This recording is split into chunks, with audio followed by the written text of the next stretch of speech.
जो last class में अपने रेडॉक्स रिएक्शंस में बैलेंस करना सीख लिया था, ग्राम इक्विवेलेंट एंड फैक्टर सब सीख लिया था। आज अपन पढ़ेंगे बेटा ग्राम इक्विवेलेंट कांसेप्ट।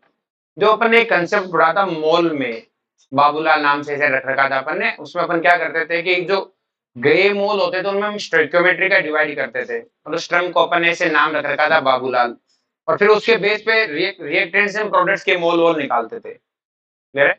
अब अपन एक नए मेथड पे चलेंगे, ग्राम इक्विवेलेंट कांसेप्ट पे। ठीक है, तो हेडिंग लिख लो, gram equivalent concept for chemical reactions. ये काम होता है कि ये जो मैं बोल रहा हूँ ये अपने इलेक्ट्रोकेमिस्ट्री में जो फैराडे लॉ है वो अपन इसी से चलाएंगे ना। तो देखो बेटा ग्राम इक्विवेलेंट कांसेप्ट क्या कहता है कि एक रिएक्शन में जितने लोग पार्टिसिपेट करते हैं, जैसे ए पार्टिसिपेट किया, बी किया, दो रिएक्टेंट पार्टिसिपेट किए और सी और डी दो प्रोडक्ट बने। क्लियर है? तो ग्राम इक्विवेलेंट कांसेप्ट काम कैसे करता है? तो अपन क्या कहते हैं कि gram equivalent of A, gram equivalent of A, clear है, equal to gram equivalent of B, equal to gram equivalent C और equal to gram equivalent D. इसमें थोड़ा सा चेंज की जरूरत है। ग्राम इक्विवेलेंट ए का मतलब गया ग्राम इक्विवेलेंट, मतलब जितना ए का यूज हो गया ग्राम इक्विवेलेंट। क्लियर है? ऐसा नहीं कि टोटल जितना ग्राम, नहीं, जितना ए ने ए का ग्राम इक्विवेलेंट यूज हुआ है उतना ही गया ग्राम इक्विवेलेंट बी, उतना ही बी का ग्राम इक्विवेलेंट यूज होगा, तो उतना ही सी का बनेगा।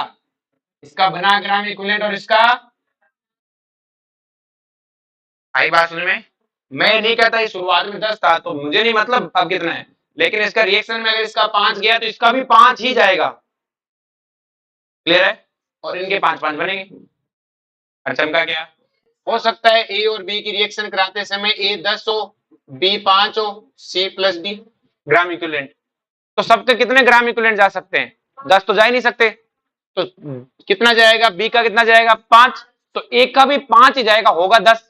अब कोई कहेगा सर आपने तो कहा बराबर होते हैं। अरे मैंने कहा रिएक्शन में बराबर जाएगा ये बोला है, हो सकता है वो 10 हो, 5 बच जाएगा। 5 है, इसका भी 5 जाएगा, इसका भी 5 जाएगा, इसका 5 बनेगा, इसका भी 5 है। रिएक्शन शुरू होने से पहले अगर इसके 2 और पहले से ही होते तो 5 बनते, 2 पहले से तो 7 हो जाता। वो उसकी मैं नहीं कह रहा, मैं तो बस ये बता रहा हूं गया और बना। अब इसमें क्वेश्चंस को हमें रिएक्शंस को ना तो बैलेंस करनी होती है ना कुछ और। जैसे मैंने तुम्हें क्वेश्चन में लिखा कि मैंने कहा KMnO4 है वो रिएक्शन करता है C2O4 2 माइनस से और फॉर्म करता है बेटा Mn2 प्लस और CO2। क्लियर है? मैंने कहा if 20 mole is used in reaction, used in reaction, और लिख दिया find out mole form in reaction, कि रिएक्शन में कितने मोल बने ये निकालने को मैंने कह दिया। क्लियर है? तो कि सर क्या करेंगे? तो वो सिंपल सा है, आपको ना तो बैलेंस करनी ना कुछ और, आपको इसके मोल दिए तो आप इसके ग्राम इक्विवेलेंट निकाल लो। ग्राम इक्विवेलेंट होते हैं क्या है बेटा? Mole into n factor. N factor निकालना है, कार्बन यहाँ +3 में, ये तो चार्ज है +3 में, यहाँ कार्बन किसमें? 4 में, 3 से 4 में जा रहा है, कितने का चेंज है? 1 का, लेकिन कार्बन कितने? 2, तो एन फैक्टर कितना आ गया? 2। अरे बोलो, और अगर इसका एन फैक्टर 2 आ गया, मोल कितने थे? 20, तो मोल इंटू एन फैक्टर मतलब कितना हो गया? 40। अब मैं कहता हूं इसके 40 ग्राम इक्विवेलेंट गए तो पक्का इसके भी कितने बनेंगे? 40। अरे बोलो, तो क्या हमें इसका ग्राम इक्विवेलेंट आ गया बेटा? तो इसका ग्राम इक्विवेलेंट कितना है? 40। अब ग्राम इक्विवेलेंट 40 है तो ग्राम इक्विवेलेंट क्या होता है? Mole into n factor equal to 40। अब इसका एन फैक्टर निकालना है, तो इसका एन फैक्टर क्या है? 2 से किस में जा रहे हैं बेटा? 7 में, कितने का चेंज है? 5, तो इसका एन फैक्टर कितना है? 5। तो मोल इंटू एन फैक्टर कितना आ जाएगा बेटा? 40। तो मोल कितना आ जाएगा? चमका क्या? ना कोई बैलेंस की जरूरत ना कुछ है, चमका सबको, आसान है। अब देखो ध्यान से कि एक से ज्यादा रिएक्टेंट हो, मतलब रिएक्टेंट है, तो those have less gram equivalent are limiting reactant. जिसके क्या है बेटा? ग्राम इक्विवेलेंट कम है, स्टोइकियोमेट्री का कोई लेना देना नहीं है, जबकि मोल कंसेप्ट में स्टोइकियोमेट्री का होता था। गया अमाउंट अपन स्टोइकियोमेट्री डिवाइड करके लिमिटिंग देखते थे, यहाँ ऐसा कुछ नहीं करना, स्टोइकियोमेट्री का कोई रोल ही नहीं है, सिर्फ क्या कहना है, जिसका ग्राम इक्विवेलेंट कम वही लिमिटिंग, वही जैसे मैं तुम्हें क्वेश्चन देता,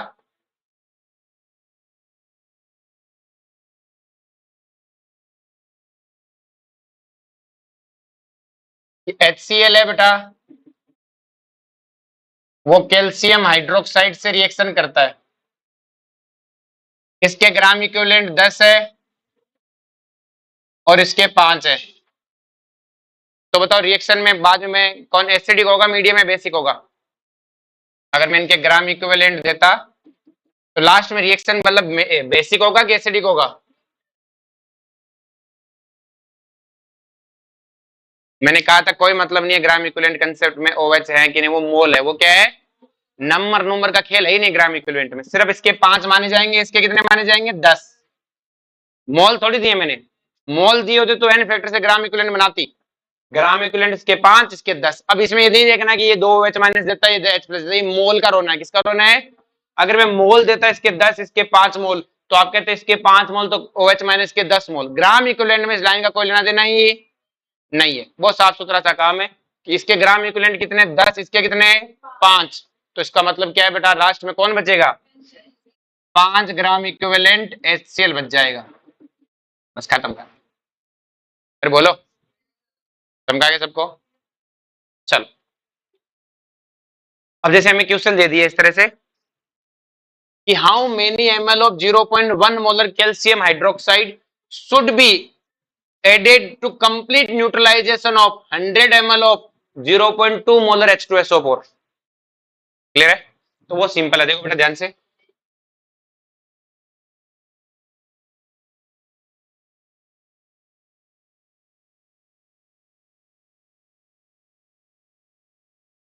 ज्यादा दिमाग लगाने की जरूरत नहीं है।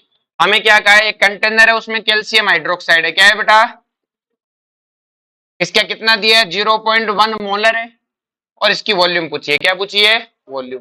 इसको जिसमें ऐड किया गया वो H2SO4 है, वो कौन है, जिसके 0.2 मोलर और वॉल्यूम कितनी है, और कहता है कंप्लीट न्यूट्रलाइजेशन हो गया।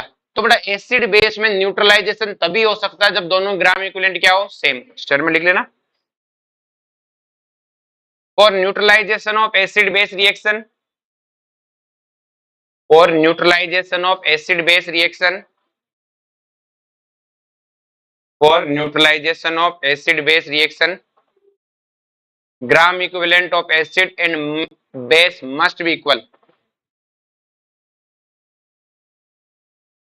अगर एक के ज्यादा हुए तो एसिडिक, एक के दूसरे के ज्यादा हुए तो बेसिक, मस्ट बी इक्वल। तो मुझसे क्या है, न्यूट्रलाइजेशन मतलब दोनों बराबर है, तो दोनों को बराबर कर दो। यहां से मुझे पता है ग्राम इक्विवेलेंट ऑफ ए बेस किसके बराबर करना है बेटा, ग्राम equivalent weight of A acid. अब मुझे पता है कि नॉर्मलिटी क्या होता है बेटा, ग्राम इक्विवेलेंट वेट अपॉन वॉल्यूम। तो मैं ग्राम इक्विवेलेंट वेट की जगह क्या लिख सकता हूं बेटा, इस नॉर्मलिटी इंटू, अब तुम कहोगे सर हमें तो आपने कहा था gram equivalent mole into n factor होता है, वो भी होते हैं, जो बन पड़े वही लगाओ। क्योंकि यहाँ पे बेटा मुझे मोलरिटी दे रखी है तो मैं नॉर्मलिटी ला सकता हूँ, मोल तो लाऊंगा नहीं। तो मुझे पता है N1V1 gram equivalent of B equal to gram equivalent of A।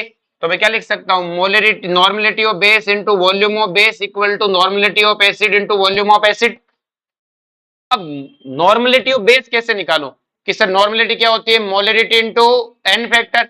तो मुझे बताओ इसकी मोलरिटी कितनी है, 0.1, और एन फैक्टर कितना है इसका, बेस है, तो एन फैक्टर कितना है, 2।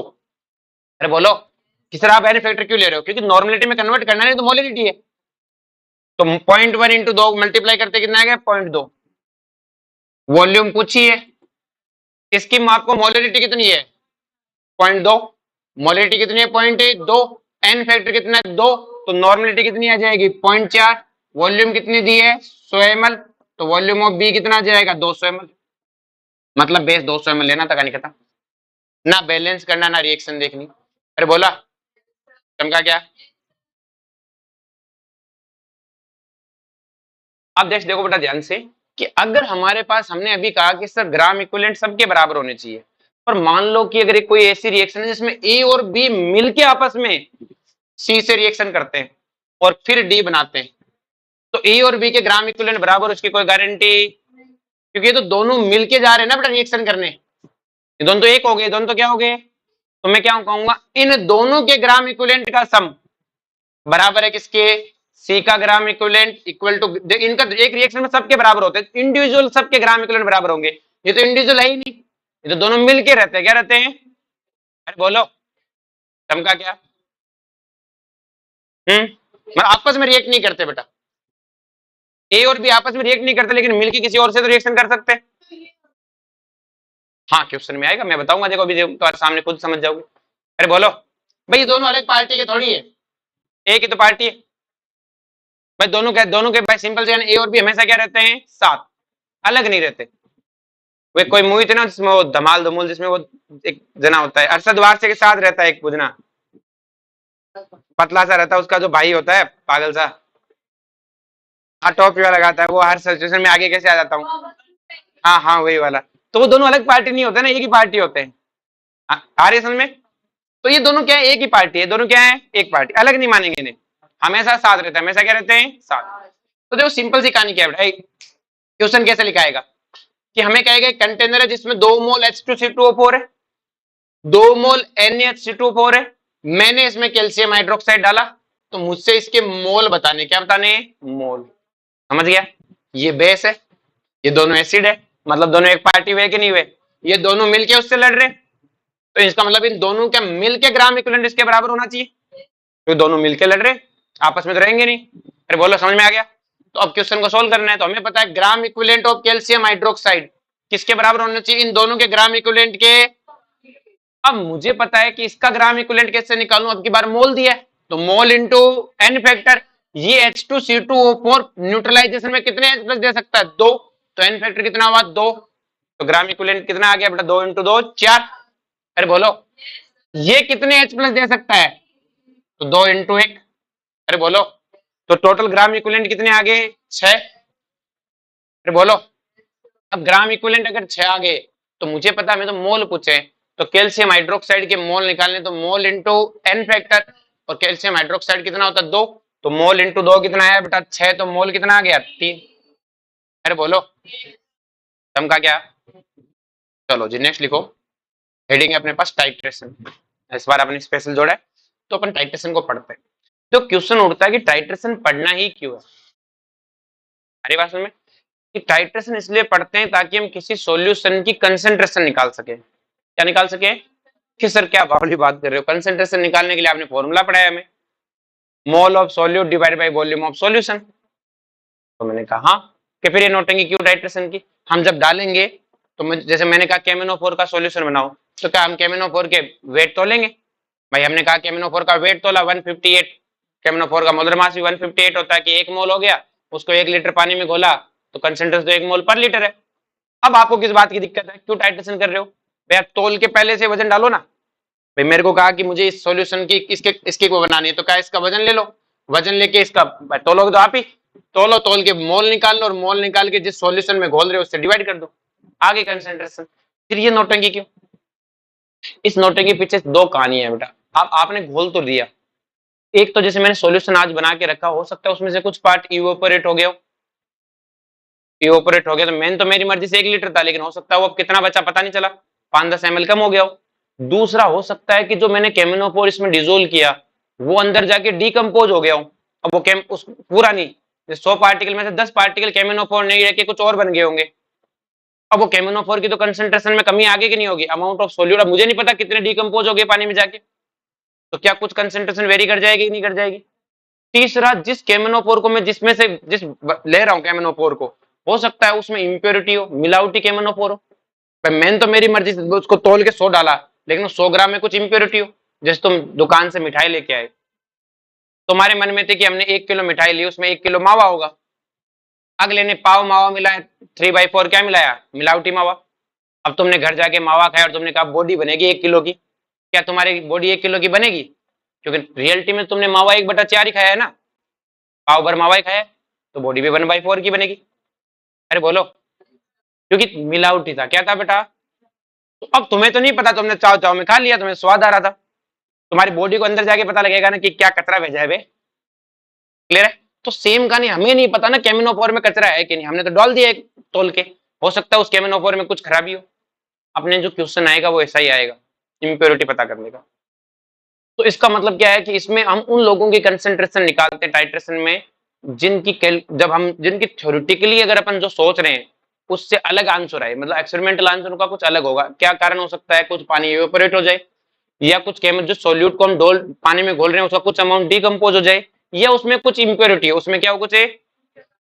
लेकिन कुछ ऐसे सोल्यूट होते हैं बेटा जो प्योर होते हैं, क्या होते हैं, जिन पे हमें भरोसा होता है, जिन पे हमें क्या होता है कि वो कभी बदलते नहीं अपनी कंसेंट्रेशन। उन भरोसे वाले लोगों को अब साथ लेते हैं और उनकी हेल्प से अपन क्या करते हैं बेटा, इन दोगलों को पहचानते हैं जो अपनी कंसेंट्रेशन में बदल लेते हैं। तो आई बात में, तो अपन क्या करते हैं बेटा, इस लैब में जब आप जाते हो तो आपके पास क्या होता है, एक ब्यूरेट होती है। ब्यूरेट की शायद स्पेलिंग कुछ और होती है, ठीक है। तो अपने पास क्या होता है बेटा, एक ब्यूरेट होता है। क्या होता है बेटा? ब्यूरेट। हमारी भाषा में तो हम क्या करते हैं बेटा, एक ब्यूरेट होती है 50 ml की होती है जनरली लैब में, पहले तुम सब लोगों ने कर रखा है KMnO4 वाला। तो ब्यूरेट होता है बेटा, इसमें हम KMnO4 भरते हैं। क्या भरते हैं? इवन KMnO4 की जगह कोई भी सॉल्यूशन ऐसा भरते हैं जिसकी कंसेंट्रेशन हमें नॉन होती है। नॉन का मतलब इसमें हमें भरोसा होता है। क्या होता है बेटा? नॉन कंसेंट्रेशन का सॉल्यूशन भरते हैं इसमें। अगर कंसेंट्रेशन इसकी नॉन है तो आपको पता है कंसेंट्रेशन नॉन है तो इसका मतलब क्या हुआ बेटा, मैं उसकी कंसेंट्रेशन को मैंने लिख दिया N1 जिसमें मुझे भरोसा है। हमारी बात में, अरे बोलो। अब इसे हम बोलते हैं टाइट्रेंट। क्या बोलते हैं बेटा? जिसकी कंसेंट्रेशन नॉन होती है उसे हम क्या बोलते हैं? टाइट्रेंट। तो हमसे क्वेश्चन आता है कि एक टाइट्रेंट ऐसा लिखाया तो मतलब जिसकी कंसेंट्रेशन में क्या है, नॉन है। अरे बोलो, वो हमने इस ब्यूरेट में भर दिया। कोई दिक्कत किसी को? अब हमें क्या करना होता है, एक ऐसा सॉल्यूशन जिसकी कंसेंट्रेशन निकालनी है उसको हम यहाँ एक वॉल्यूमेट्रिक फ्लास्क लेते हैं। इस वॉल्यूमेट्रिक फ्लास्क में अपन उसको क्या करते हैं, कॉनिकल फ्लास्क भी लेते हैं। तो उसके अंदर अपन क्या करते हैं, उस सॉल्यूशन जिसकी हमें कंसेंट्रेशन निकालनी है उसको लेते हैं। तो जिसकी कंसेंट्रेशन हमें निकालनी है, जिसकी अननोन कंसेंट्रेशन सॉल्यूशन है, मैंने कहा उसकी अननोन की कंसेंट्रेशन N2 है, उस अननोन की कंसेंट्रेशन निकालनी है और जिसकी कंसेंट्रेशन निकालनी है उसे क्या बोलते हैं? टाइट्रेंट। तो दोनों में स्पेलिंग में एक टी और एक ए डी, कंफ्यूजन आता है। तो देखो हमें पता है कि जो इसमें जो ऊपर हमने भरा जो नॉन कंसेंट्रेशन वाला मतलब क्या है, जिसपे हमें क्या है, ट्रस्ट है, ट्रस्ट वाला सॉल्यूशन है। अरे बोलो। और ये सॉल्यूशन का भरोसा ही नहीं, दोगला है। क्या है बेटा? बस हो गया काम। लास्ट अक्षर टी मतलब है ट्रस्ट वाला, डी मतलब है दोगला। स्पेलिंग से क्या लेना देना, लास्ट में टी है मतलब ट्रस्ट वाला है, मतलब जिसकी कंसेंट्रेशन है स्टैंडर्ड है। क्या है बेटा? तो इससे बोलते हैं टाइट्रेंट का मतलब स्टैंडर्ड सॉल्यूशन और टाइट्रेंट का मतलब क्या हो गया बेटा, दोगला। तो बोलो, हमें इस दोगले को पहचानना है। इस दोगले क्या निकालनी है, कंसेंट्रेशन। जब इस दोगले को अपन इस वॉल्यूमेट्रिक क्लास में लेते हैं तो लैब में यूज की जाती है बेटा पिपेट। तुमने देखा हो जिससे अपन मुंह से खींचते भरते हैं। उस पिपेट का क्या यूज होता है बेटा, वो पिपेट लैब की सबसे ज्यादा स्टैंडर्ड चीज होती है। उस पे जनरली लैब में 20 ml की होती है, उसमें एकदम एग्जैक्ट 20 ml आएंगे। आप किसी भी चीज में वॉल्यूमेट्रिक सिलेंडर ब्लेंडर अगर आप यूज करते हो उसमें जरूरी नहीं, उनमें एरर हो सकती है। उनमें क्या हो सकती है, पीपेट में कोई एरर नहीं होती। पीपेट 20 ml है तो 20 ml ही एक्यूरेट रीडिंग लेती है। अब हमें कौन सा लैब में जाना तो है नहीं, तो पीपेट का यूज करते हैं। उस पीपेट से अपन क्या करते हैं बेटा, सॉल्यूशन को खींचते हैं और वो अपन इसमें डाल देते हैं। अरे बोलो, क्लियर? अब मुझे पता है कि मैंने इसमें से पीपेट से खींच के डाला है, इसका मतलब क्या हुआ कि उसकी भी वॉल्यूम क्या हुई बेटा, फिक्स। वॉल्यूम तो फिक्स, आप 20 ml डालते हो पीपेट से खींच के, तो इसका मतलब क्या हुआ, वॉल्यूम ऑफ सॉल्यूशन कितनी है, V2। ये भी फिक्स है। अरे बोलो, तो वॉल्यूम ऑफ सॉल्यूशन फिक्स है पर इसकी कंसेंट्रेशन पता नहीं है। इसी तरह मैंने जो यहाँ टाइट्रेंट लिया है उसकी कंसेंट्रेशन क्या है, फिक्स। वॉल्यूम अभी पता नहीं है कि वॉल्यूम कितनी होगी, वो भी समझाता हूँ। पहले ये चीज समझ में आई बेटा, यहाँ तक ये एक्सपेरिमेंटल सेटअप है। अब हम यहाँ से क्या करते हैं बेटा, इसके यहाँ पे नीचे क्या लगा रहता है, टॉपर लगा रहता है, आप नल बोल सकते हो 20, चालू करो, नीचे से KMnO4 आगे इसमें गिरता है। मतलब कोई भी सॉल्यूशन KMnO4 जरूरी नहीं। अब देखो बेटा ध्यान से नेक्स्ट बात करते हैं बेटा कि अपन इसको समझते हैं कि टाइट्रेशन में होता क्या है। देखो इसकी कहानी के लिए पीछे अपन एक कहानी सुनते हैं। अपन क्या सुनते हैं कि कहानी, क्लियर है? क्या नाम है तेरा? कनिष्क। मान लो कनिष्क है, ये कनिष्क है और कनिष्क और उसके साथ उसके 10 चंगू दोस्त हैं। कितने दोस्त हैं? इसने उनको खिला पिला के एकदम भैंसे बना रखे हैं, एकदम खाने की। तो इसके 10 दोस्त हैं। कितने हैं बेटा? ये 10 दोस्त, मतलब इस कमरे में 11 लोग बंद है। तेरा क्या नाम है रे? अनाज दुश्मन, हिमांशु। ये हिमांशु है बेटा। अब कनिष्क और हिमांशु की किसी बात पे लड़ाई हो गई लड़ाई। हिमांशु बहुत सारे लोगों को लेके आया, बहुत सारे लोगों को कनिष्क को मारने। अब इसे ये नहीं पता कि कनिष्क एक कमरे में और कमरा बंद कर रखा है। अब हिमांशु को ये नहीं पता कि अंदर कनिष्क और उसके दोस्त कितने लोग हैं, इसे नहीं पता। और इस युद्ध का मतलब जो वार होगी, इन दोनों के बीच में लड़ाई होगी, इसका एक रूल फिक्स है कि कनिष्क का एक आदमी जाएगा और हिमांशु का एक आदमी, जैसे आमने सामने आएंगे दोनों एक दूसरे की गर्दन काट देंगे, मतलब एक से एक मरेगा। तो क्या सबसे पहले हिमांशु जाने की हिम्मत उठाएगा? उसे पता जाते मैं उधर मारूंगा लेकिन वो भी मुझे मार देगा, तो इसके एक बंदा मुझे एक मार देगा। तो ये क्या करेगा, अपने लाए हुए दोस्तों में से एक को उठाएगा कि जा तू अंदर जा कमरे। तो जैसे ही वो जाएगा अंदर गया, पहले को मार देगा, खुद भी मर जाएगा। वो ये कुछ देर देखेगा, बाहर नहीं आएगा, तो ये क्या कहेगा, समझ गया, सल्ट गया अपना दोस्तों, एक और भेजेगा। वो जाएगा, इसके दूसरे को मार देगा, इसके तीसरे को मार देगा, इसके चौथे को मार देगा। फिर क्या होगा, फिर ऐसे पांचवे को मार देगा, फिर छठे को, फिर सातवें को, इसके साथ ये भेजता जा रहा है हर बार। फिर आठवें को, अरे बोलो, अब फिर क्या करेगा, ये नौवें को भेजेगा, 10वें को भेजेगा, क्योंकि वो अंदर गया, वो तो बाहर आया ही नहीं, तो इसे लगता है पता नहीं कितने लोग बैठे हैं, ये 11वें का क्या खड़ा हो तू भी जा। इसे ये थोड़ी पता लास्ट वहां बचा है, ये क्या कहेगा, चल जा अंदर भाग। तो जैसे ही वो जाएगा वो कनिष्क को सल्टा देगा। अरे बोलो, लेकिन समस्या वहीं खड़ी है, क्या हिमांशु अपने जीत की, हिमांशु को पता लग गया कि मैं जीत गया? इसे तो पता नहीं लगा मैं जीत गया, क्यों? क्योंकि अब जो 11वें बंदा भेजा वो बाहर आया ही नहीं। अगर मान लो ये अपने साथ 11 ही लोग लेके आता, तो क्या 12वें नंबर पे हिमांशु खुद जाने की हिम्मत करता? क्या सोचता कि वो 11 ही नहीं है, मेरा क्या भरोसा है, मैं जाता हूं और बंदे लेके आता हूं। तो क्या ये हिमांशु अपने जीत की घोषणा कर पाता? तो 11वें, जबकि 11वें बंदे ने इसका काम कर दिया था, इसके दुश्मन को सल्टा दिया था, लेकिन ये अपनी जीत नहीं मना सका। अरे बोलो, तो सिंपल सी कहानी है, ये क्या करेगा कि ये अगर 11 आते तो काम नहीं बनेगा, तो इसलिए इसने, मैंने कहा ये बहुत बड़ी सेना लेके आया, इसको विश्वास नहीं पता नहीं कितने। तो अगर ये 11वें को भेजा बाहर नहीं आया, फिर ये क्या कहेगा, इसको पता नहीं युद्ध जीत चुका है, जबकि रियलिटी में युद्ध जीत चुका है, भगवान को पता है कि हिमांशु जीत गया। अरे बोलो, पर ये बात सिर्फ भगवान को पता है और वो कनिष्क जो मरा उसे पता है, लेकिन ये बात हिमांशु को पता। फिर 12वें खड़ा, इसको पता थोड़ी 12वां अंदर जा रहा है कि खड़ा हो जा। अब जब 12वां अंदर जाएगा, घूम फिर के वापिस बाहर आएगा, आता है क्या कहेगा, राजा जी आप जीत गए। और जैसे ही इसको ये कहेगा, ये अपने ऐसे सोने की माला वाला तोड़ के फेंक के कहेगा जा खुश हुआ राजा। अरे बोलो, तेरे नाम 500 बीघा जमीन कर दी मैंने, जा मौज कर। क्योंकि 12वां बंदा ही है, क्योंकि अगर ये 12वां बंदा नहीं होता तो फिर तो अपने हिमांशु जी का 12वां हो जाता है। तो इस 12वें बंदे की बहुत ही अहमियत है, क्योंकि उसने आके इसे क्या बताई, बात बताई कि राजा जी आप जीत गए, जबकि रियलिटी में काम किसने किया था, 11वें ने। इसने 11वें को कुछ नहीं दिया, सारा क्रेडिट किसको दे दिया बेटा, 12वें को। क्या किया उसने, अंदर जाके आगे कहा राजा जी आप जीत गए। आप मूवीज में भी देखते हो, जो राजा को आगे कहता है कि राजा जी आप जीत गए, राजा उसी को दे देता है माला तोड़ के, जबकि उसने कुछ नहीं किया होता। तो कहानी सारे उस 12वें, क्योंकि अगर वो 12वां नहीं होता तब भी युद्ध की जीत का पता नहीं लगता। आ रही है समझ में? तो इसका मतलब क्या है कि वो 11वां बंदा जहां पे रिएक्शन खत्म हो गई थी, उसी को हम, एक वर्ड होता है बेटा अपने पास, दो वर्ड आता है, एक एंड पॉइंट और एक इक्विवेलेंस पॉइंट। एंड पॉइंट क्या है, वो 11वां बंदा एंड पॉइंट है। 11वां बंदा क्या है, क्योंकि वहां रिएक्शन खत्म हो गई थी, लेकिन 11वें में हमें पता थोड़ी लग गया।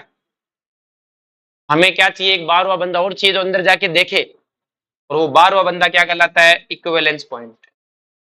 अरे बोलो, तो 11वां बंदा क्या है कि वो एक्सपेरिमेंटल पॉइंट जहां पे रिएक्शन ऑलरेडी खत्म हो चुकी थी। अरे बोलो, और जबकि 12वां बंदा क्या है, जो हमें बताए कि रिएक्शन खत्म होगी, और इज्जत 12वें की है, 11वें को इज्जत है। अरे बोलो, तो सेम कहानी है बेटा। देखो बेटा, हमने क्या कहा कि जो अपने पास ये क्या नाम तेरा, हिमांशु, हिमांशु एक्सेस में सेना लाया था, तो ये वही है बेटा। यहाँ पे अपन ने ब्यूरेट भर रखी है 50 ml की एक्सेस में, नीचे जो लाया वो तो 20 ml ही है, पर हमें उस 20 ml में कितना है अमाउंट वो पता नहीं है। हम अननोन है, कनिष्क के पास कितनी सेना है, जैसे हिमांशु को नहीं पता, तो उसी तरह हमें नहीं पता कि इस कंटेनर में जो चीज है वो कितनी, हमें पता। अरे बोलो, जैसे मान लो इसमें मैंने KMnO4 भरा हुआ है, क्या भरा हुआ है इसमें मैंने भरा हुआ है ऑक्जिलेट C2O4 2-, तो मुझे पता है जब KMnO4 आएगा तो ऑक्जिलेट को सल्टाएगा, इसको CO2 में कन्वर्ट करेगा। तो सिंपल सी कहानी, ऊपर से क्या होगा बेटा, KMnO4 पिंक कलर का होता है, कैसा होता है बेटा, पिंक कलर का। जब वो ऊपर से आएगा, जब वो आएगा तो यहाँ नीचे गिरेगा, जैसे गिरेगा सॉल्यूशन कैसा दिखेगा, पिंक। आपने एक्सपेरिमेंट करके देखा, पिंक दिखेगा। और जैसे वो अंदर पहुंचा तो एक बूंद नीचे पहुंची, तो सेम कहानी वही थी बेटा, जैसे इसका एक बंदा गया और मार दिया उसे, तो उसकी बूंद पिंक दिखी, तो यहाँ से ऑक्जेलिक एसिड आके उस पिंक बूंद को मार देगा, फिर से सॉल्यूशन कैसा हो जाएगा, कलरलेस। अरे बोलो, अपन ने क्या किया बेटा, कलरलेस कर देते हैं अपन भी। क्लियर है, अपने ग्रीन को पिंक मानने का, ठीक है। फिर से एक बूंद आके गिरी, फिर से सॉल्यूशन पिंक हुआ, फिर से क्या हुआ बेटा, एक ऑक्जेलिक एसिड है और उस बूंद को मार देगा, मतलब उसमें जो KMnO4 से खत्म कर देगा, फिर से पिंक कलर खत्म। अरे बोलो, हर बार पिंक कलर आएगा, पिंक कलर जाएगा, पिंक कलर आएगा जाएगा, हमें पता नहीं है। अब एक ऐसी बूंद आएगी जो इसमें से ऑक्जेलिक एसिड को खत्म कर देगी, वो आखिरी बूंद, मतलब इसमें ऑक्जेलिक की आखिरी बूंद बची, हमें नहीं पता इसमें ऑक्जेलिक का आखिरी पार्टिकल बचा है। हमारी बूंद आएगी, पिंक कलर आएगा, खत्म हो जाएगा, रिएक्शन वहां खत्म हो चुकी है। लेकिन ये बात सिर्फ भगवान को पता है, किसको पता है, क्योंकि हमें तो नहीं पता लग रहा। हमारा 11वां बंदा हमने भेजा, मतलब 11वां बंदा अपने समझने के लिए, हो सकता हो 15-16 जो भी हो, 11वां बंदा जो हमने हमारा भेजा, क्या वो हमें बता पाएगा क्या, वो नीचे आएगा, ऑक्जेलिक उसे मार देगा, वापिस से पिंक कलर खत्म हो जाएगा। हम क्या सोचेंगे, अभी ऑक्जेलिक और पड़ा है, हम एक और बूंद घेरेंगे, और वो बार जब घेरेंगे तो वो घूमेगा कि कहाँ है ऑक्जेलिक, बाहर निकल, कोई ऑक्जेलिक आएगा ही और कोई आएगा नहीं, सॉल्यूशन कैसा हो जाएगा, पिंक कलर। अरे बोलो, और वहीं पे हम टाइट्रेशन रोक देंगे, हम क्या कहेंगे कि नीचे का सारा ऑक्जेलिक है, मर गया। अरे बोलो, समका क्या। अब वो 12वें बंदे ने सारा काम सल्टा दिया था, तो हम इज्जत उस 12वें को देंगे। अब तुम में से कोई कहेगा सर आपको तो पता ही एक बूंद ज्यादा गिरी तो कम कर लो, पर बेटा जरूरी नहीं है ना, एक बूंद का मतलब ये नहीं है कि उसमें एक मोलिक्यूल था, एक ड्रॉप में लाखों KMnO4 पार्टिकल होते हैं। हो सकता है उन लाख में से 50,000 यूज हुए हों 12वें में से। भाई जो 12वां बंदा अंदर गया था, हो सकता है कनिष्ठ तड़प रहा हो, पूरा नहीं मरा, उसने जाके छुरा घोपा हो, थोड़ी बहुत मेहनत की हो, बाहर आके कहा हाँ साहब मैंने मार दिया उसे। अरे बोलो, तो आखिरी बूंद में से कितना यूज हुआ हमें पता, तो हम उस एरर के साथ चलते हैं। इसलिए याद करो, जब तुम स्कूल में थे तो तुम्हें एक टीचर कहते थे बेटा लाइट पिंक कलर आना चाहिए, क्योंकि वो 12वीं बूंद पहले से ही है, मतलब एक बूंद की तो एरर लेके चल रहे हैं हम, और ऊपर से तुम 3-4 और डाल रहे हो, इसलिए वो कहता था लाइट पिंक कलर होना चाहिए, क्योंकि वो 12वीं बूंद तो पहले से ही क्या थी बेटा, एरर थी हमारे पास। आसन में पूरी 12वीं बूंद एरर नहीं, उसमें से कुछ एरर है। क्लियर है। तो अब हमसे पूछता है कि टाइट्रेशन में एरर क्या है, कि जो इक्विवेलेंस पॉइंट और एंड पॉइंट के बीच का जो डिफरेंस है वही क्या है बेटा, एरर है। और उस एरर को लेके चलना पड़ता, हमारे पास कोई ऑप्शन है, क्योंकि हमें पता नहीं चलेगा रिएक्शन खत्म हुई कि नहीं हुई, और उसमें से कितना यूज हुआ, हमें 12वीं बूंद में से हो सकता है आधा यूज हुआ, आधा यूज ना हो। आधा तो सल्टाने में थोड़ा बहुत केमनो एक्जेलिक एसिड पड़ा उसे सल्टाया हो, बाकी आधा ने पिंक कलर दिखाई हो, हमें नहीं पता। तो एरर क्या होता है, रियल ये तो क्या थी बेटा, एक्सपेरिमेंटल, जहां पे भगवान जानता है, क्या जानता है, एंड। तो अंत सबका भगवान के पास, ये कहां पे बेटा, भगवान के पास। तो ये तो भगवान जानता है, यहाँ पे क्या है, इंसान जानता है। ये इसे थ्योरेटिकल पॉइंट बोलते हैं, क्या बोलते हैं, इसी को हम यूज करते हैं अपनी कैलकुलेशंस में, सारी भाषा में। अब इन सारी सिचुएशंस में क्या हुआ कि जब एक्सपेरिमेंट खत्म हुआ तो क्या यहाँ ऑक्जेलिक एसिड खत्म होगा, तो शुरुआत में यहाँ 0 ml लिखा था, मान लो 20 ml आ गया यहाँ पे, तो क्या 20 ml आपका KMnO4 खत्म हुआ कि नहीं हुआ, और 20 ml खत्म हुआ, इसका मतलब जब एक्सपेरिमेंट खत्म होगा तब मुझे क्या उसकी वॉल्यूम V1 भी पता लग जाएगी।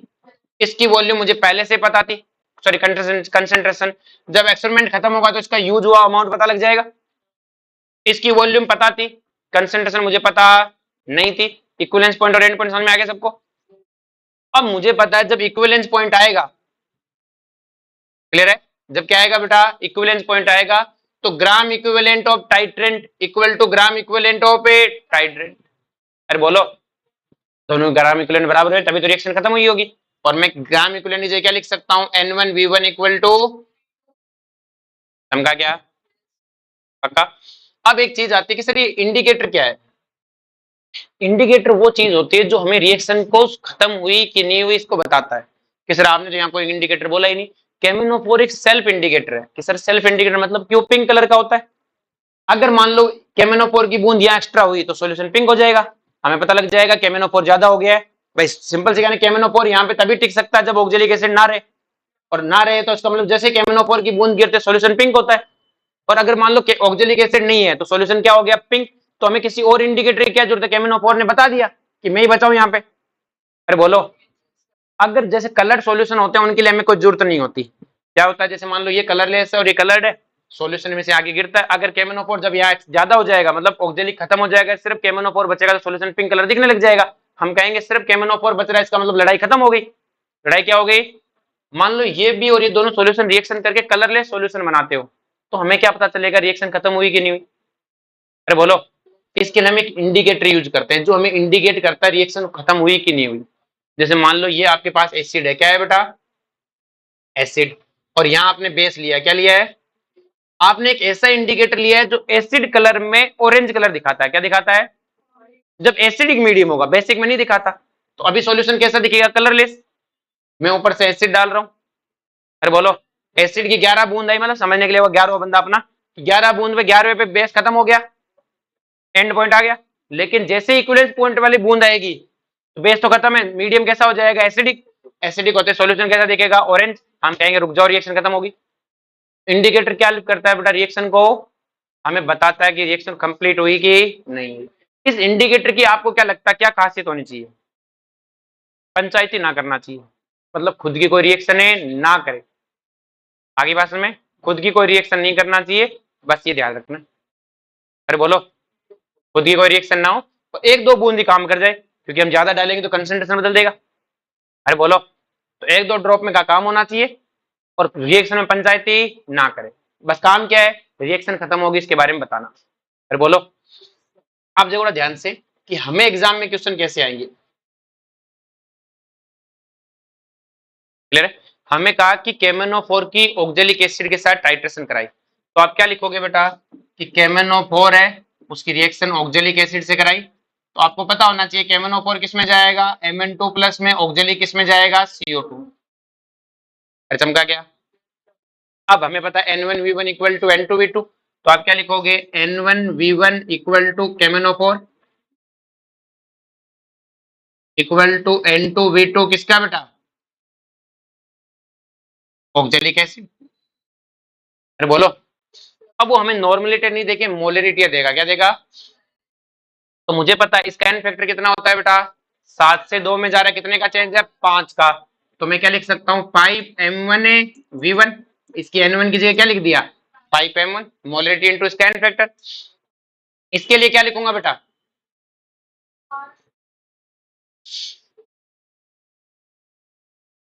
अरे प्लस 3 से 4 में जा रहे हैं, एक का चेंज हुआ, कितने हैं बेटा, 2 कार्बन है, तो एन फैक्टर कितना हुआ, 2।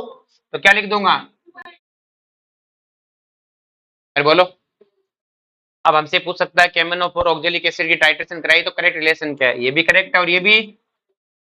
अरे बोलो, हम कहा क्या, हमें कहा कि KMnO4 की फेरस ऑक्जिलेट से कराई, ये KMnO4 है, ये फेरस ऑक्जिलेट है FeC2O4, क्लियर है। अब देखो बेटा KMnO4 में हमें पता है एसिडिक मीडियम में Mn किस में जाएगा, +2 में। अरे बोलो, अपन थोड़ी खाली जगह ले लेते हैं, एक सेकंड रुकना।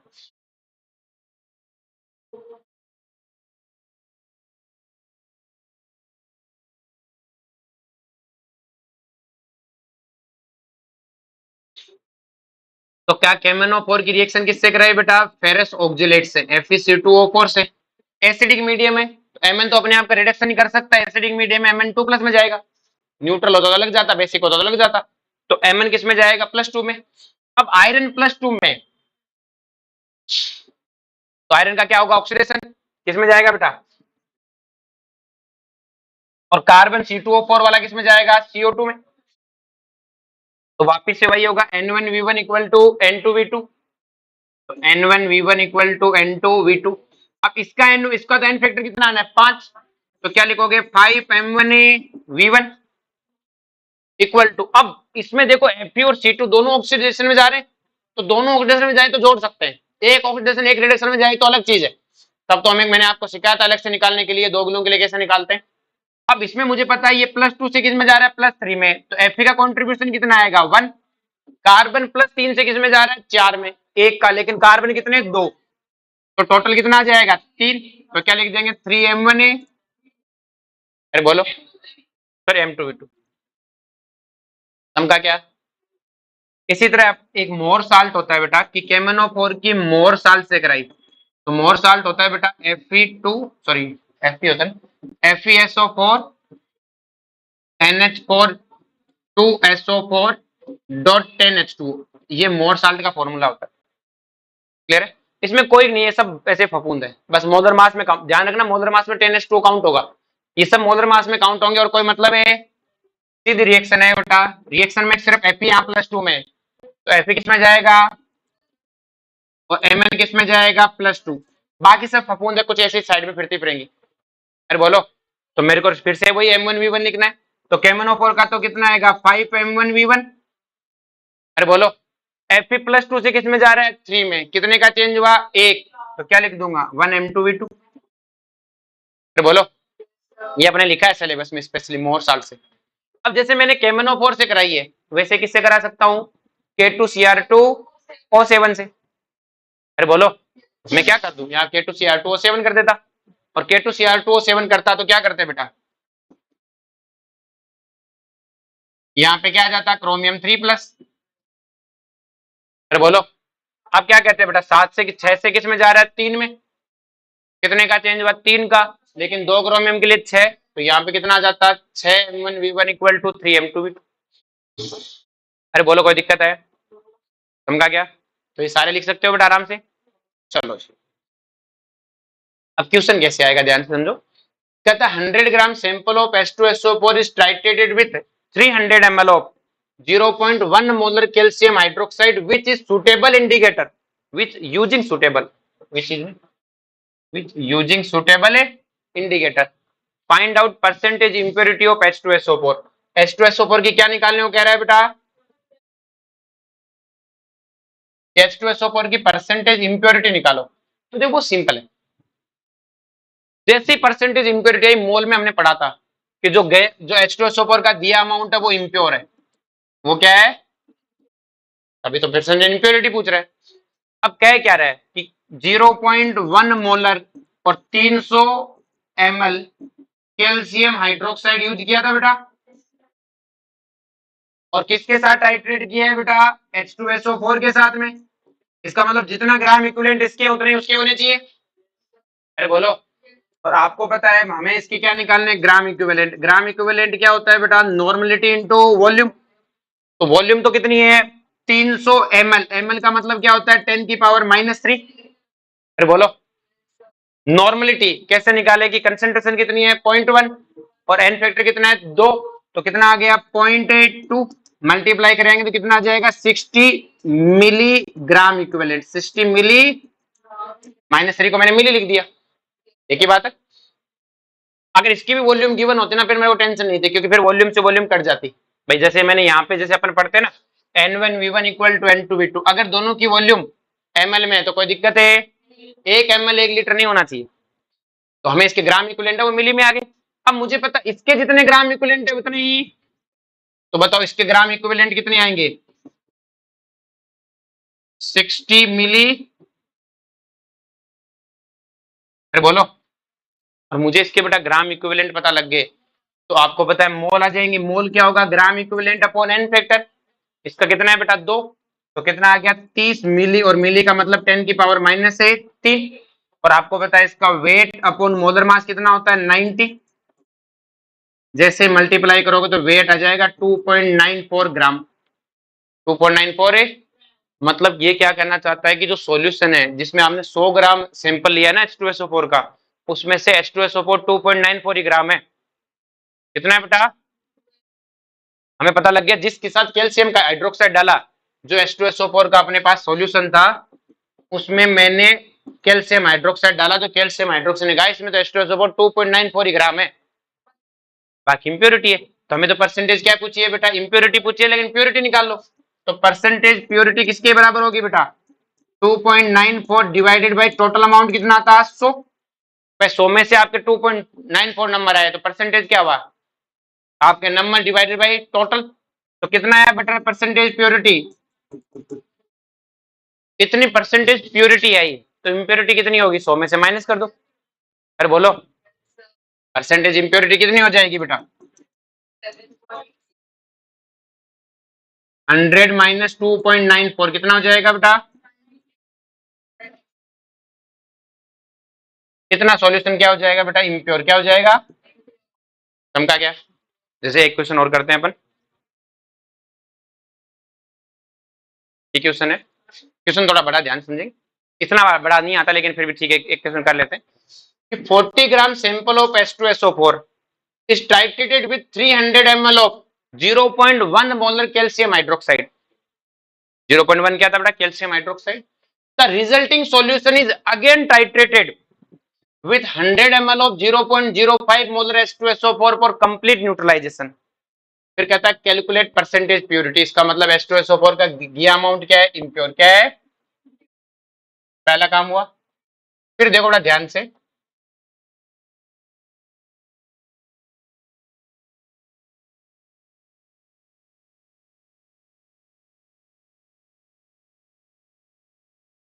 क्वेश्चन में क्या कह रहा है कि आपके पास यहाँ एक H2SO4 का सॉल्यूशन है। अब पता नहीं कितना है, वो तो दिया, वो तो इम्प्योर है। कहता है इसमें कैल्शियम हाइड्रोक्साइड डाला। क्या डाला? और कैल्शियम हाइड्रोक्साइड कितने डालने की बात कर रहा है? 300 तो ml है और 0.1 क्या है बेटा? मोलर है।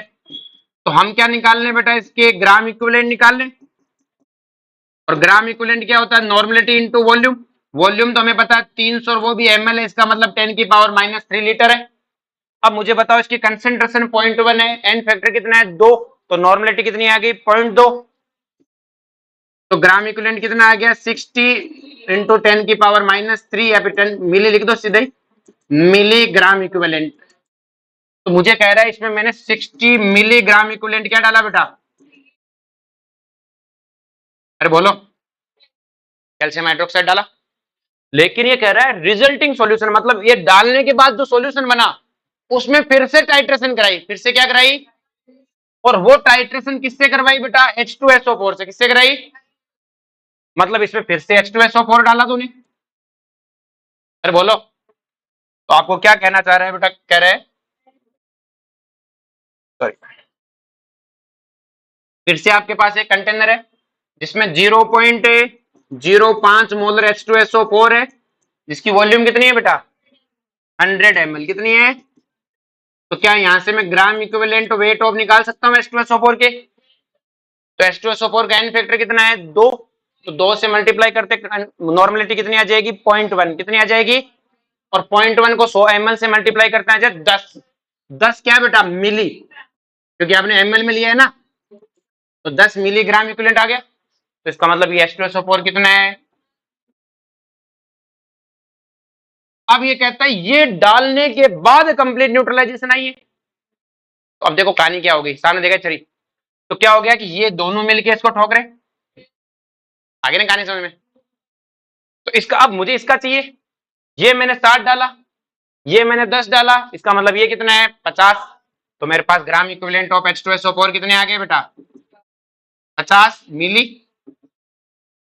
और अगर ग्राम इक्विवेलेंट 50 है तो मोल कितने आ गए बेटा? 25 इंटू 10 की पावर माइनस 3।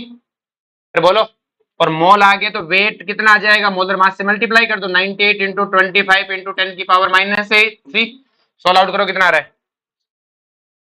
0, 20 20 में 225, तो 2.25 ग्राम। अरे बोलो, अब हमें क्या क्या है? Percentage purity. तो आपका 2.25 है डिवाइडेड बाई 40 इंटू 100। अरे बोलो, चमका क्या? पक्का? यहां तक किसी को कोई दिक्कत? श्योर? अब नेक्स्ट देखो बड़ा ध्यान से।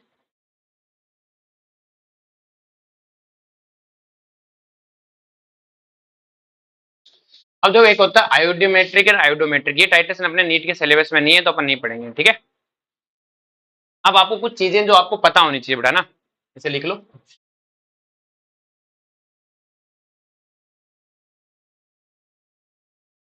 जो बेटा आपके पास आयोडीन है, क्लियर है, आई माइनस, वो कन्वर्ट होता है I2 में। किसमें कन्वर्ट होता है? एसिडिक मीडियम में। किसमें होता है बेटा? एसिडिक। न्यूट्रल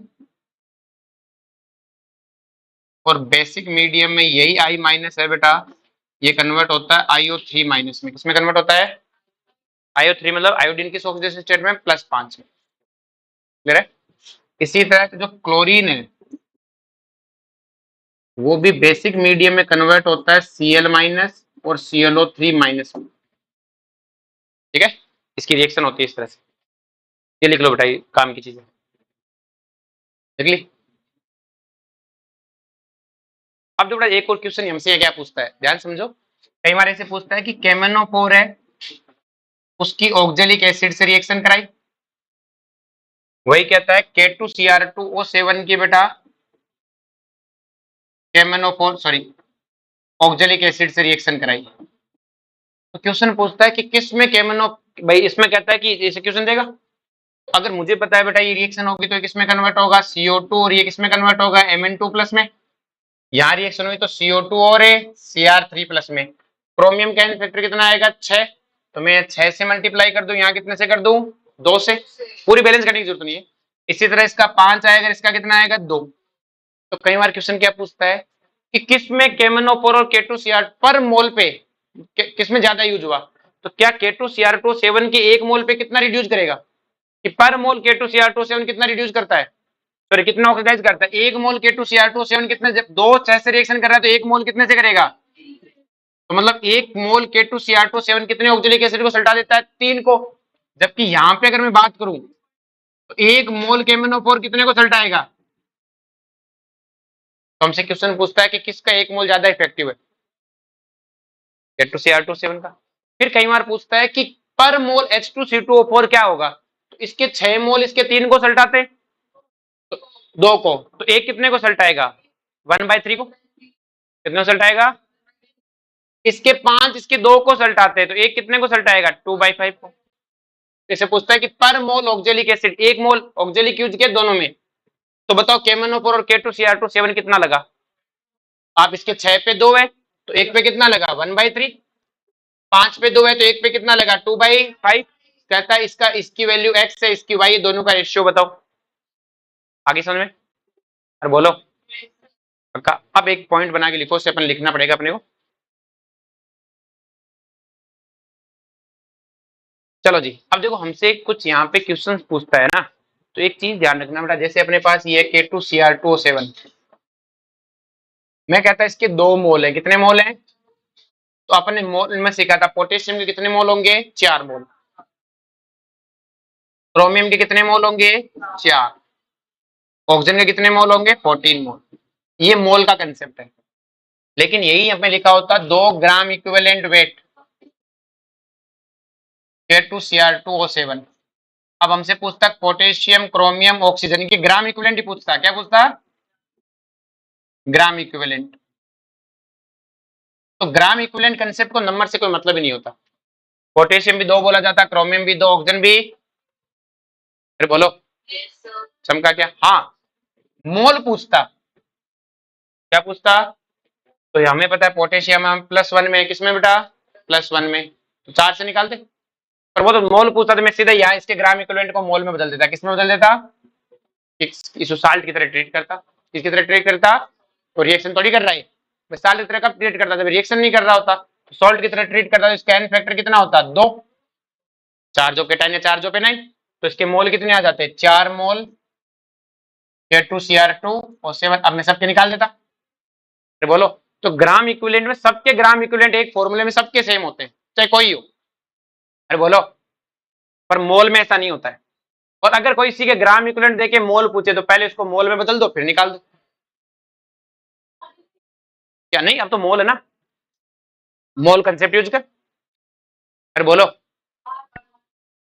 समझा। जैसे एक एग्जांपल लूं मैं, आपको दिया हुआ बेटा 1 मोल H2SO4 या फिर 2 ग्राम इक्विवेलेंट H2SO4।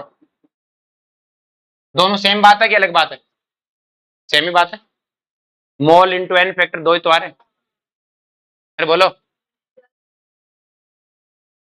वो 4 मोल मुझे पता है, इसके एन फैक्टर 2 है, साल्ट है। तो रिएक्शन तो कर नहीं रहा तो साल्ट है। साल्ट, साल्ट कैसे निकालते हैं, चार्ज ऑफ केटाइन और चार्ज ऑफ एनाइन। केटाइन का चार्ज कितना है, 2, तो एन फैक्टर 2। तो mole into n factor, sorry 1 आएगा, गलत बोल दिया। ग्राम इक्विवेलेंट में डिवाइड करना था ना, एन फैक्टर का। अरे बोलो समझा। अब एक और चीज हमें पढ़नी है, क्वेश्चन बना के लिखो, जैसे इसके फॉर्मूले होते हैं, मैं इसे क्वेश्चन फॉर्म में लिखा रहा हूं। लिखो बेटा, ए मेटल एम, क्वेश्चन लिखो, a metal M react with, a metal M react with, a metal M react with H2SO4, sorry, a metal react with acid, a metal react with a acid and release hydrogen gas, then find out,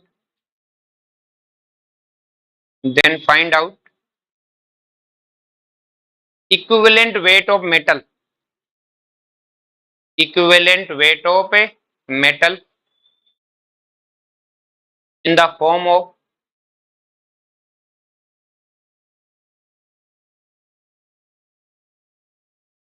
in the form of weight of hydrogen formed, weight of hydrogen formed and weight of metal used in reaction।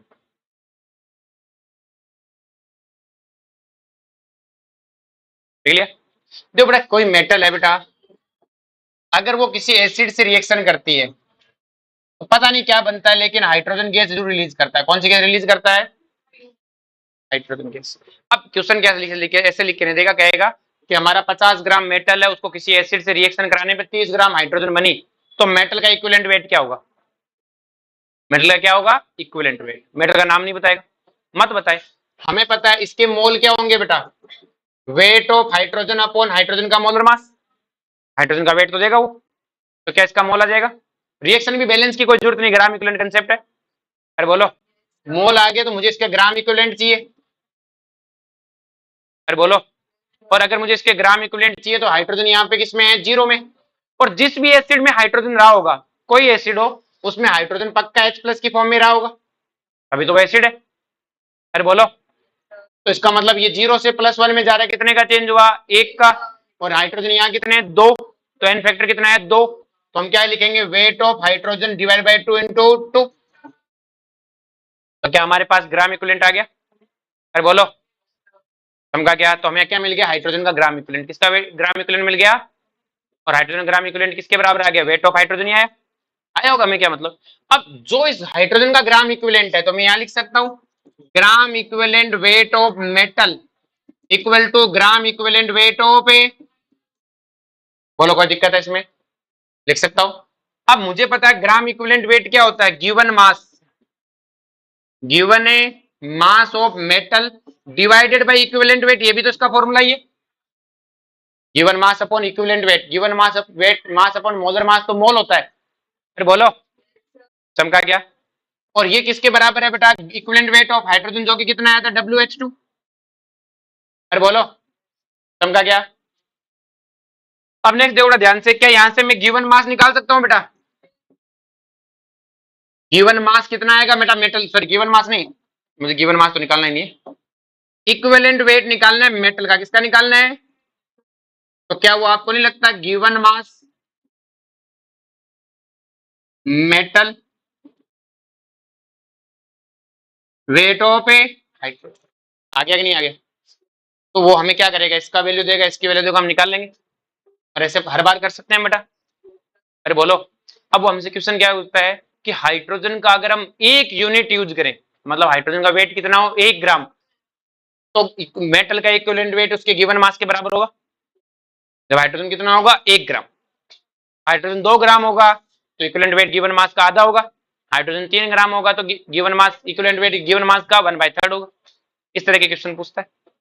तो ये इसको एक तो formula की तरह लिखवा था मैं, एक मैंने तुम्हें प्रूव कर दिया, इसे हर बार लिख सकते हो। अरे बोलो, ऐसा ही एक क्वेश्चन और लिखो, a metal react with oxygen, a metal react with oxygen, a metal react with oxygen, a metal react with oxygen and form metal oxide, a metal react with oxygen and form metal oxide. Find out equivalent weight of metal. Find out equivalent weight of metal in the form of given mass of metal,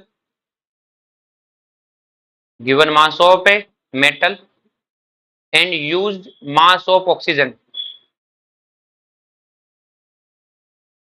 कि भाई हमें कहता है एक metal है जो oxygen से reaction करता है, किस रिएक्शन करता है, तो उसके रेस्पेक्ट में कोई मेटल ऑक्साइड बनाएगा बेटा, तो बोलो। अब हमें नहीं पता वो मेटल ऑक्साइड क्या होगा, हमें पता, हमने कहा मेटल का चार्ज प्लस वाई है, ऑक्सीजन का चार्ज ऑक्साइड में तो -2 होता है, और हमें बचपन से सीखा है cross multiply M2O(y).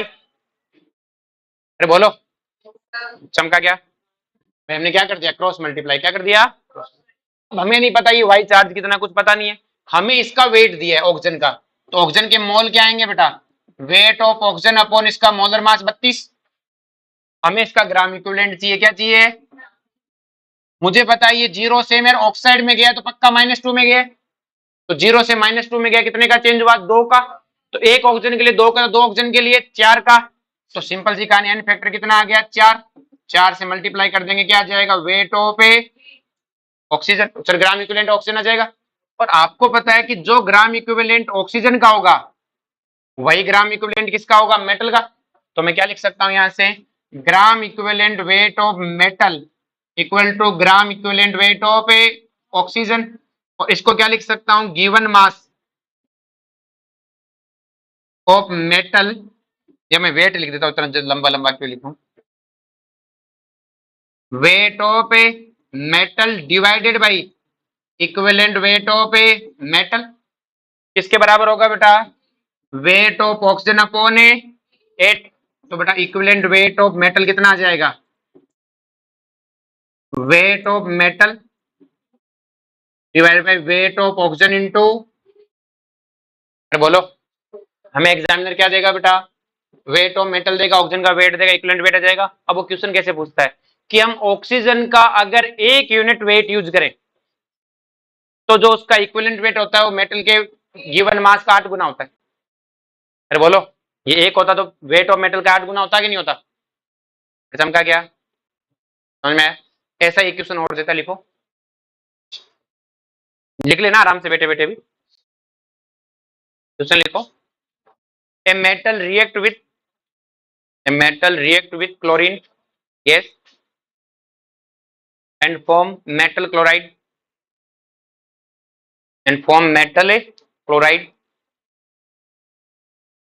find out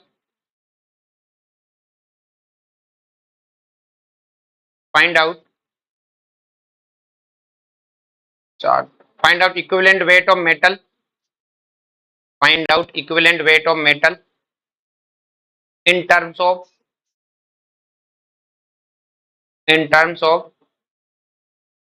given used mass of metal and used mass of chlorine। ये मेटल है बेटा, ये किसी क्लोरीन गैस से रिएक्शन करके मेटल क्लोराइड बनाता है। अब मुझे पता है क्लोराइड में तो क्लोरीन -1 में होता है, मेटल का चार्ज में जानता नहीं, मैंने कहा Y+, तो ये क्या बनेगा, MCl(y). वापिस से वही बेटा, मुझे इसके मोल चाहिए क्लोरीन के, क्योंकि इसका वेट दिया है, तो वेट ऑफ क्लोरीन अपॉन इसका मोलर मास कितना होता है, 71, तो मुझे इसका ग्राम इक्विवेलेंट चाहिए, ग्राम इक्विवेलेंट क्या होगा, मोल इंटू एन फैक्टर, और मुझे पता है क्लोरीन यहाँ 0 से -1 में जा रहा है, कितने का चेंज है, 1 का, तो 1 क्लोरीन के लिए 1 का, तो 2 के लिए 2 का, तो मैं यहाँ किससे मल्टीप्लाई कर दूं, 2 से, तो wait of chlorine divide by कितना आ जाएगा, 35.5। अरे बोलो, अब मुझे पता है जो ग्राम इक्विवेलेंट वेट क्लोरीन का है वही किसका होगा, मेटल का, तो मैं क्या लिखूंगा, gram equivalent weight of metal equal to gram equivalent weight of a chlorine, और इसको क्या लिख सकता हूं बेटा मैं, weight of a metal upon equivalent weight of a metal equal to क्या होगा, weight of chlorine divided by 35.5, तो इक्विवेलेंट वेट ऑफ मेटल कितना आ गया बेटा, wait of metal upon weight of chlorine into 35.5। वापिस वही क्वेश्चन है, 1 यूनिट क्लोरीन के लिए अगर हमें एक क्लोरीन, वेट ऑफ क्लोरीन अगर 1 हो तो इक्विवेलेंट वेट कितना होता है बेटा, मोलर गिवन मास का 35.5 गुना ज्यादा होता है। अरे बोलो, ऐसे कहीं लिख सकता है वो, हमें क्या टेंशन, लिखता रहे बस, इक्वेशन नहीं चाहिए हमें पूरी पूरी इक्वेशन है। समझा क्या? हमें यहाँ ऑक्जेलिक एसिड दे सकता था, ऑक्जेलिक एसिड CO2 में जाता, weight of oxalic divided by उसका मोलर मास ऐसे करके लिख देते। अरे बोलो, नेक्स्ट और लास्ट टॉपिक है बेटा, लिखो आइसोमॉर्फिज्म।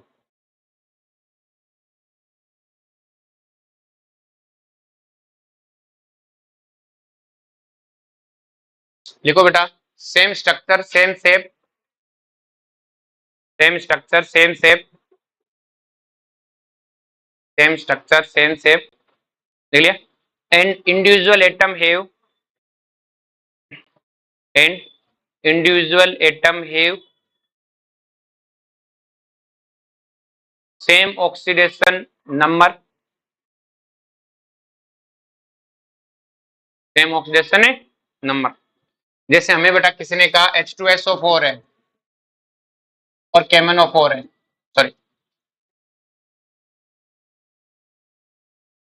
K2CrO4 है, ये दोनों एक दूसरे के आइसोमॉर्फिज्म ऐसे लिख के देगा कि H2SO4 K2CrO4 का आइसोमॉर्फस है। क्लियर है? तो इनकी दोनों की स्ट्रक्चर सेम होंगी पक्का। इस सर मतलब मैंने कहा H2SO4 की स्ट्रक्चर बनानी आती है, यहाँ सल्फर किसमें है बेटा, sp3 में, ऐसा ही बनाओगे बेटा, यहाँ ऑक्सीजन यहाँ ऑक्सीजन यहाँ ऑक्सीजन और ऐसा ही होगा, दो डबल बॉन्ड आएंगे और दो पे क्या आएगा, OH। तो K2CrO4 की भी स्ट्रक्चर ऐसी आएगी, सेंटर पे क्रोमियम होगा, बाकी डबल बॉन्ड हो ऑक्सीजन ऑक्सीजन, और यहाँ आएंगे पोटेशियम, क्या आएंगे,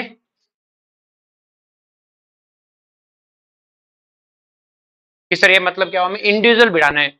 H किससे भिड़ेगा, K से, S किससे भिड़ेगा, Cr से, O की जगह O से। मैंने कहा ना इंडिविजुअल एटम की ऑक्सीडेशन नंबर, मतलब आपस में भिड़ाना है सेम पोजीशन वालों की। तो देखो हाइड्रोजन यहाँ +1 में, पोटेशियम भी +1 में, सल्फर यहाँ +6 में, क्रोमियम भी यहाँ, ऑक्सीजन यहाँ -2, यहाँ पर सेम को भिड़ाना। आप मत समझे, ऐसा नहीं कि किसी को नहीं भिड़ाना है, इसके इससे भिड़ाना है। अरे बोलो, जैसे अपने पास KMnO4 है, मैंने कहा ये HClO4 का आइसोमॉर्फिज्म है, तो जो HClO4 की स्ट्रक्चर है वही KMnO4 की होगी, और आप भिड़ा के देख सकते हो सेम टाइम, सबको भिड़ाना आपस में, जो जहां पर है जिस पोजीशन पर है उनकी ऑक्सीडेशन स्टेट क्या होगी, सेम। तो हमें कोई भी कंपाउंड कह दिया XYZ, कहता है ये आइसोमॉर्फिज्म एक दूसरे के, तो सेम नंबर वाले एटम की ऑक्सीडेशन स्टेट क्या होगी, सेम।